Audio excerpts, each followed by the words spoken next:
Добро утро, дами и господа! Днес ще се возим с БДЖ на Централна Софийска гара.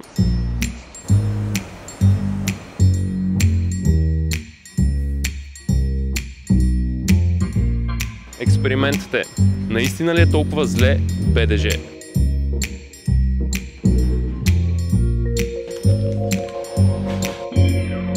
Вагоните са с интернет, чисти, топли, удобни.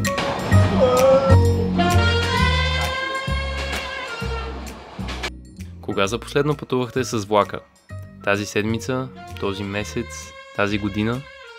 Аз лично не се бях качвал скоро на влак в България и не съм единствен. Ти кога последно си пътувал с влак? Ти къде ме вкараш? Пети клас, шести клас. Повечето хора в България изобщо не се возят с влака. 2 до 3% от пътникопотока в страната се превозва по железен път.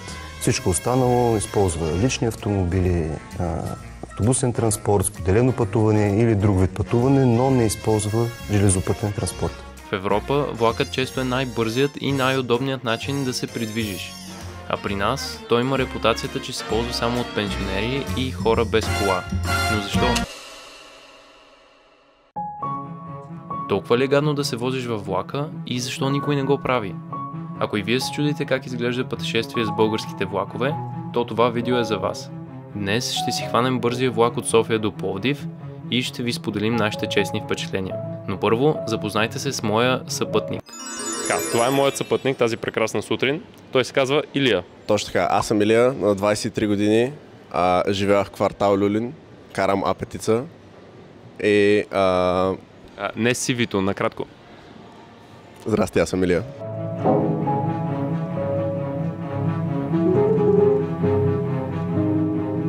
За да стигнете до Централна гара, трябва да си вземете втора линия на метрото и да слезете на Централна ЖП гара. После следвате знаците по едно тунелче и ще стигнете до гарата. Това, което ми направи впечатление, е колко запуснато изглежда цялото нещо. Имаше голямо пространство, отделено за магазини и ресторанти, но повечето от тях, да не кажа почти всичките, не работеха. Тук е някаква интересна конструкция. Това е фонтан, че пускаш стотинки за късмет. С една стотинка, иначе няма късмет. Само карта. Карта. Има пост. Има пост. Има ли? Отивам. Единствените магазини, които работеха, бяха в самата гара. Тук има закуски. Разчитахме на Trio Fast Food принципно да си вземем хот-дог, но има хот-дози тук, защото Trio Fast Food е затворил. Има и табло. Пристигащи, заминаващи. Всичко е наред. Ти какво искаш, Илия? Хот-дог или пица? Пирошка има ли? Няма пирошка, май. Има Савой, драй джин. Вътре в гарата имаше банкомат и кафе машини. Имахме богатият избор дали да си вземем кафе Наполи за 80 стотинки или кафе Сантос за 90. Така, за Пловдив трябва да вземем влака в 10:35. Тоест влака за Варна е влака за Пловдив, през Димитровград. Това как те кара да се чувстваш? Помощ. За да си хванете влака, трябва да слезете надолу по ескалатора. В случая ескалатора не работи, но поне този за нагоре работи, за разлика от Парадайс, където е обратното и трябва да се качваш пеша. Харесва ли ти? Невероятно е. Чувствам се много безопасно. Мога да спя тук, така да си полегна, няма проблем. Няма да бъда обран, сигурен съм. Това, което ми прави впечатление е, че перона е доста дълъг. Стига до намайна си, обаче влакът е доста къс. И това е бързият влак до Варна, Димитровград и Пловдив.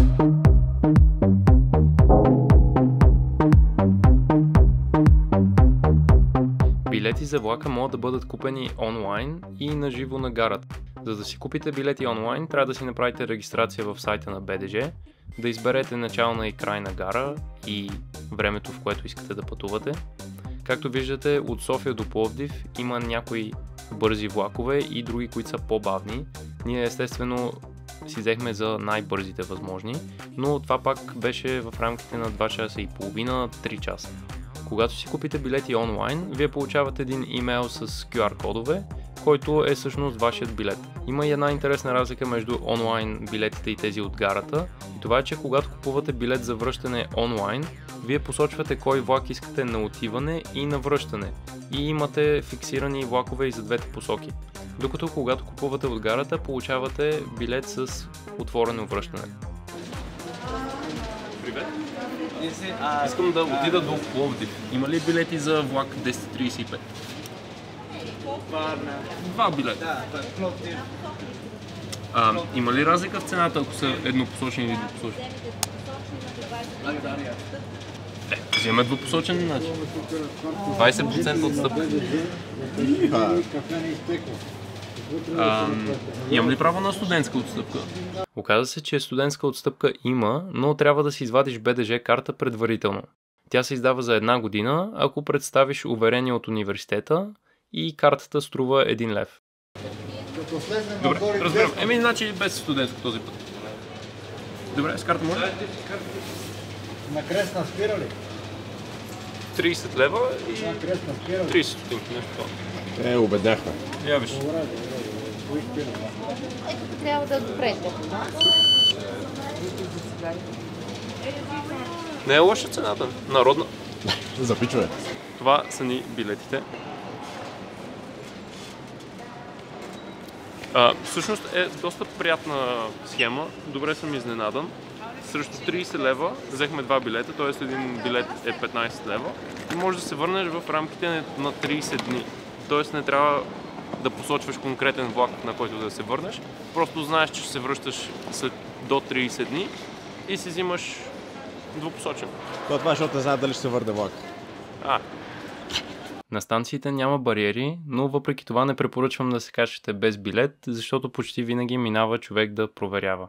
Също така, ако сте си купили билет с отворено връщане от гарата, трябва да си го заверите преди да пътувате наобратно. Младежи, и двата билета на връщане минавайте първо през билетна каса, заверка задължително. Добре. Без заверка да не сте скачили, защото се водите като пътници без билети.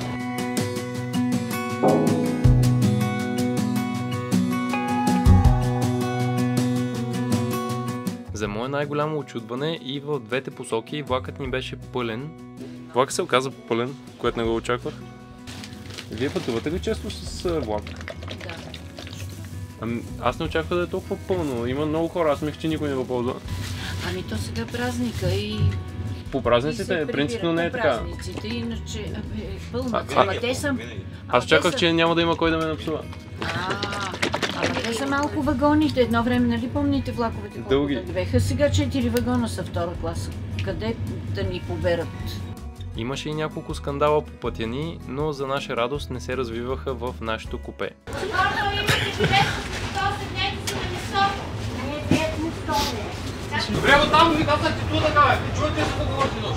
От друга страна, имаше и много свестни хора, като например баба Зоя и този човек с билетите, с които нямаше да се запознаем, ако не бяхме дошли с влак.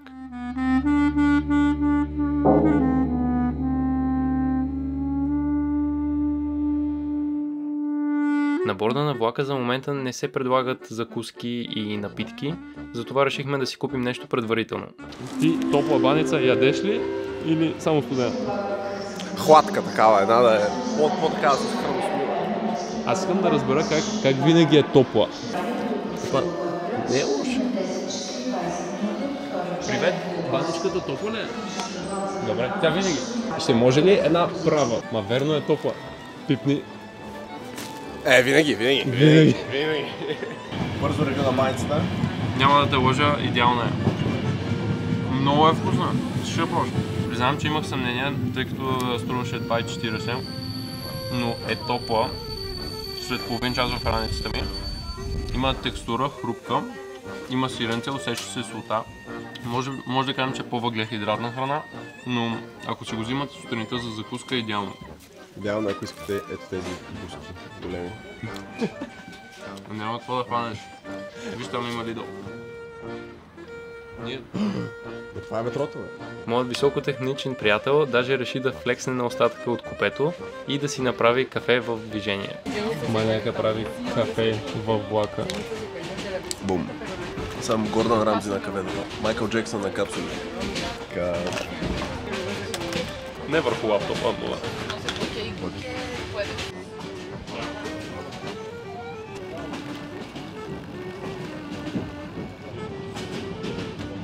Very good, very nice. Пробай. Бабе, много добро.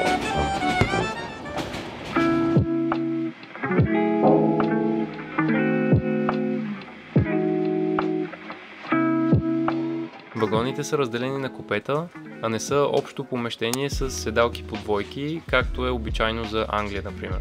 Това е готино, ако си с голяма компания, разбира се, но може да е кофти, ако пътуваш сам или само с още някого. Във всяко купе има по 8 седалки, една срещу друга. Също така имаше кошче и контакти. Контактите даже ги тествахме и си работят нормално. Wi-Fi обаче нямаше, но ако имате мобилни данни, обхвата в движение не е лош.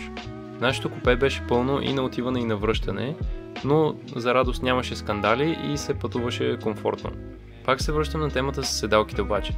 Мисля, че БДЖ има нужда от по-нови вагони без купета, както тия, които са в Англия или пък в самолетите. Така всеки ще може да ползва масичка и е много по-удобно да си работиш по време на път. Според мен БДЖ може да компенсира факта, че се пътува по-дълго с влака, ако просто хората имат възможност да си работят нещо на лаптопа, докато пътуват. Ето какво мислят и други хора за комфорта в БДЖ. Мръсно. Просто неуютно. Да. Първа класа е хубава. Има ли разлика? Има. 3 са седалките, по 3 и чисто, топло.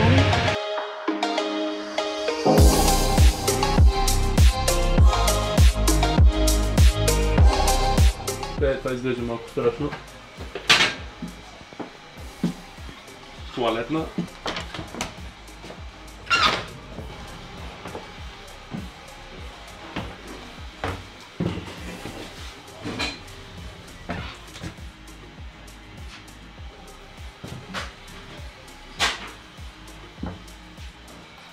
Не е точно 5 звезди, но става.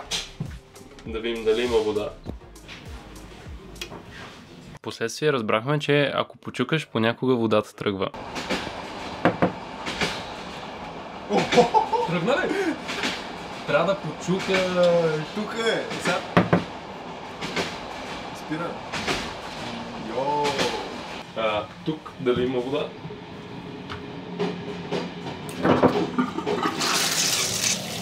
Тръгна, бе! Как си? И по-добре съм бил.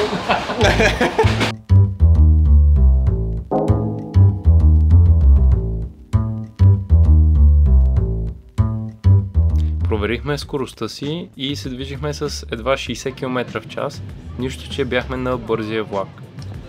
60 км в час не са толкова много, честно казано. При тези обстоятелства не е трудно да си представим защо пътуването до Пловдив отнема 3 часа. Въпреки това, стигнахме в Пловдив, в момента е 1:14, което е само 7 минути по-късно, отколкото трябваше да пристигнем. Трябваше в 1:07 да сме тук.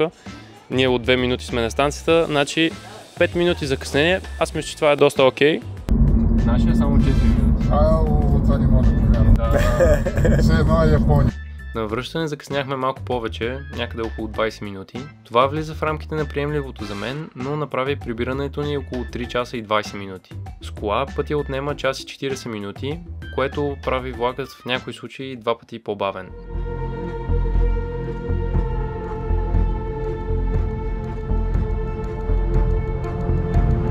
Трябва да лепиш сега. Готов ли си? Да, бе.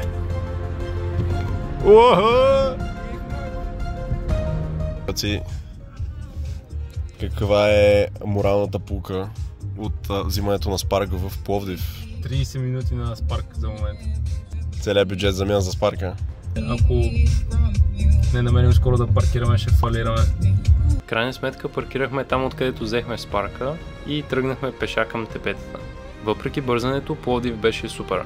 Всеки път ме изненадва този град колко е красив и каква атмосфера има особено в стария град. И така поснимахме малко с дрона и потеглихме наобратно.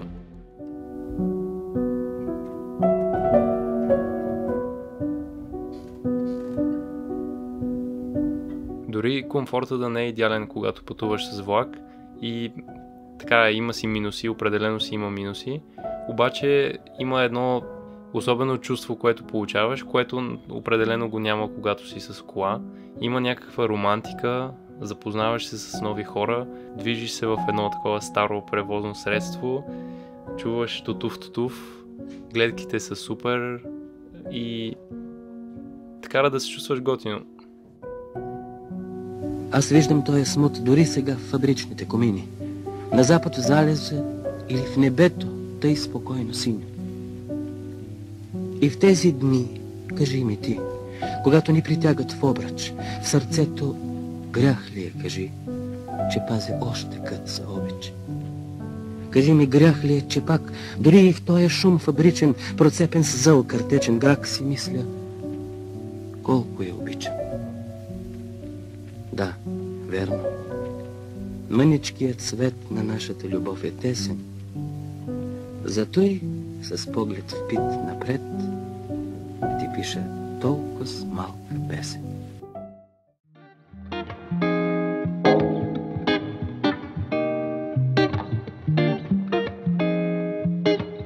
Кажи, Илик, сега, хареса ли ти това пътуване от София до Пловдив с български държавни железници? Много измъчено, прекосили 3 от 10. Често казано не бих повторил, само ако много закъсвам финансово и имам добра компания. Иначе по-скоро пеша. Има ли какво да подобри, за да извоюва по-висок рейтинг от тебе? Хигиена. Това е едно на ръка. Второ, по някаква причина парното не е регулируемо в отделните купета, а е централно и просто те обдухва както то си реши. Много е шумно. Няма никаква проветливост. Тоалетните са под всякаква критика. Цяло сигурно мога да продължа още да си изпуквам неща от пръстите, но мисля, че като цял пакедж, дори като вземем цената into акаунт, не си струва. Ти хейтър ли си по душа? Няма какво си кривим душата, хейтър съм си. Но да, мисля, че и не хейтър човек би нахейтил БДЖ-то. Добре, значи тези рейтинги идват с доза сол. С 3 дози сол. Да, щипка сол. От моя гледна точка стигнахме на време, нали, по разписание, което е може би половин час 40 минути по-бавно, отколкото да го... Закъсняхме с 3-4 минути.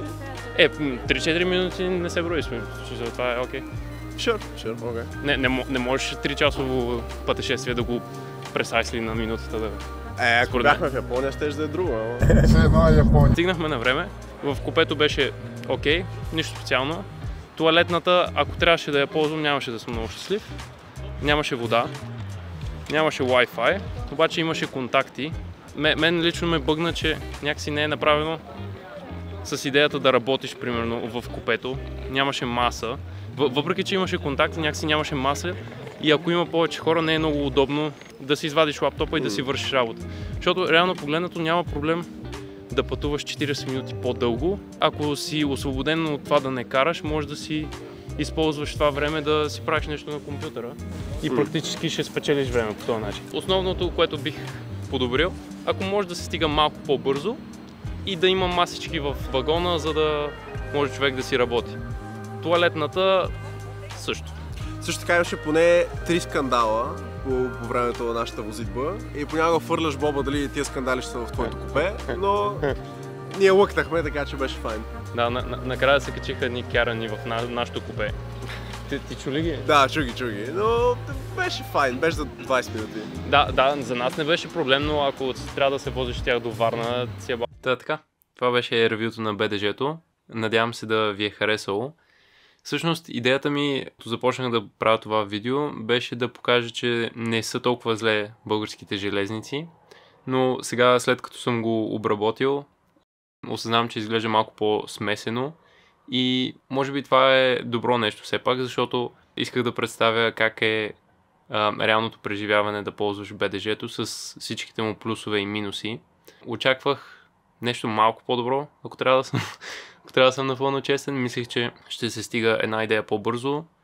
Мислих, че влаковете и вагоните по-скоро ще са една идея по-нови и не мислих, че ще има толкова хора вътре в купето. Въпреки това, ако искате да стигнете някъде ефтино, БДЖ-то е най-добрата ви опция, защото до Пловдив да стигнеш отиване и връщане за 7,50, ако си студент или пенсионер или ученик, това е просто супер изгодно, докато само отиване до Пловдив с стандартна кола би струвало иначе около 30 лева.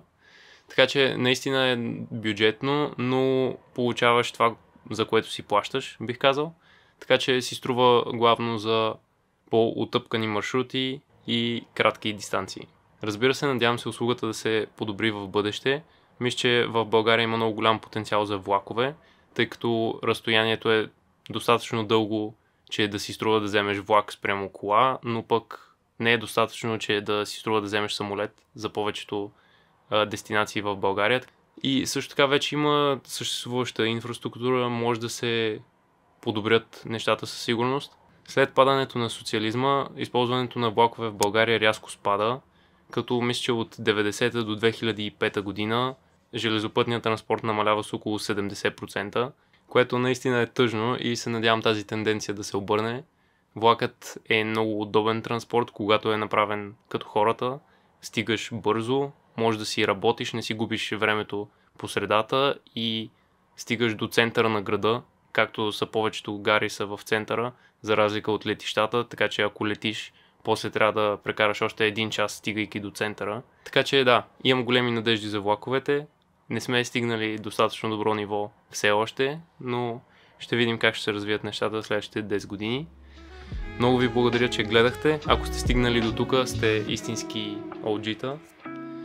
Благодаря ви за което и ако имате някакви коментари или ако скоро сте се возили в БДЖ-то, как беше вашето преживяване? Напишете ми долу в коментарите, ще се радвам да чуя от вас и до нови срещи. Чао!